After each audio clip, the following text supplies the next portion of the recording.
नमस्कार दोस्तों, स्वागत है आपके अपने YouTube चैनल लीगल इंफॉर्मेशन में। दोस्तों, क्या डीवी एक्ट यानी कि डोमेस्टिक वायलेंस के केस में पति को गिरफ्तार किया जा सकता है?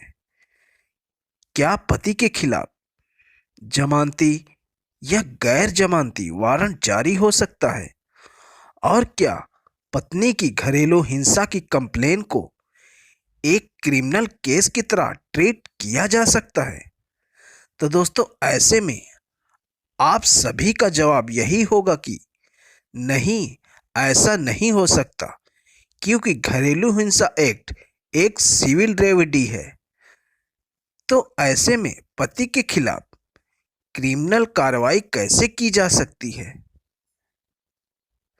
लेकिन यदि फिर भी कोर्ट पति के खिलाफ घरेलू हिंसा में वारंट जारी कर देती है, तो क्या इसी ग्राउंड पर पति घरेलू हिंसा के केस को खत्म करवा सकता है? तो दोस्तों, आज हम बात करेंगे एक लेटेस्ट जजमेंट के बारे में, जहां पे कोर्ट ने घरेलू हिंसा के केस में पति के खिलाफ जमानती वारंट जारी कर दिया और पति के द्वारा इसी ग्राउंड पर अपने ऊपर लगे डीवी के केस को खत्म करने की बात की गई। तो क्या कोर्ट के द्वारा पति के ऊपर चल रहे डीवी एक्ट के केस को खत्म किया गया? और इस बारे में सुप्रीम कोर्ट का क्या कहना है, उस पर भी आज हम बात करेंगे। तो बने रहिए अंत तक, बहुत ही महत्वपूर्ण जानकारी है, ताकि सारी जानकारी ठीक से समझ में आ सके। तो चलिए वीडियो को शुरू करते हैं। दोस्तों, इस केस में पति पत्नी की शादी होती है। शादी के कुछ दिनों बाद ही दोनों के बीच मतभेद होने लगते हैं और मारपीट होने लगती है, जिस कारण से पति पत्नी अलग अलग रहने लगते हैं। इसके बाद पत्नी के द्वारा तलाक का केस फाइल किया जाता है और इसके लगभग 2 साल के बाद पत्नी के द्वारा पति के खिलाफ घरेलू हिंसा की एप्लीकेशन फाइल की जाती है। पत्नी की घरेलू हिंसा की कंप्लेन पर कोर्ट के द्वारा पति के खिलाफ सम्मन जारी कर दिया जाता है और जब पति पहली तारीख पर कोर्ट में हाजिर नहीं हो पाता, तो ऐसे में कोर्ट के द्वारा पति के खिलाफ एक जमानती वारंट जारी कर दिया जाता है।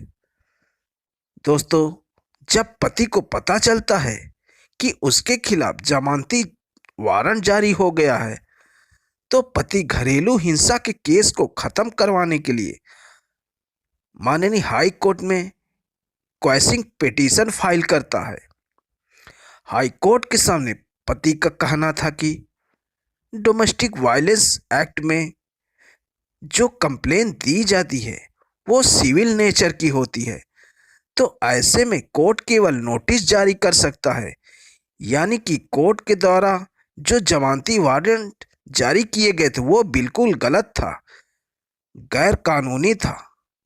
पति के द्वारा यह भी बताया गया कि यदि घरेलू हिंसा के केस को एक प्राइवेट केस भी मान लिया जाए, तो भी जब तक कोर्ट सीआरपीसी की धारा 202 का पालन नहीं कर लेती, तब तक कोई भी कदम पति के खिलाफ कोर्ट नहीं उठा सकती।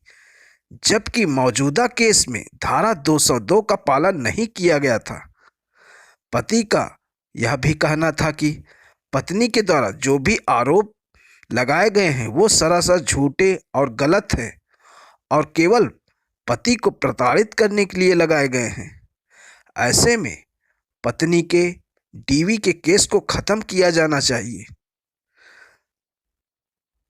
दोस्तों, इस केस में कोर्ट के द्वारा यह बताया गया कि घरेलू हिंसा में जो एप्लीकेशन दी जाती है अंतर्गत धारा 12, वो किसी भी सूरत में कंप्लेन नहीं है, क्योंकि डीवी केस कंप्लेन नहीं है। इसलिए सीआरपीसी की 202 से 204 तक के प्रोविजन इस पर लागू नहीं होगा।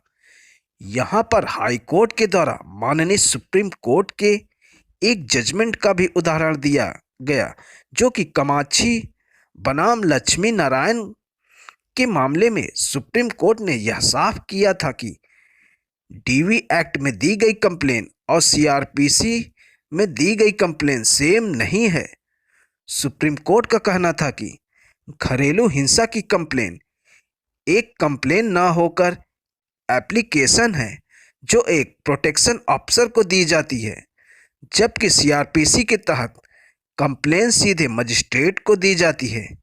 इसलिए डीवी केस में सीआरपीसी की धारा 200 से 204 तक को फॉलो करना जरूरी नहीं है।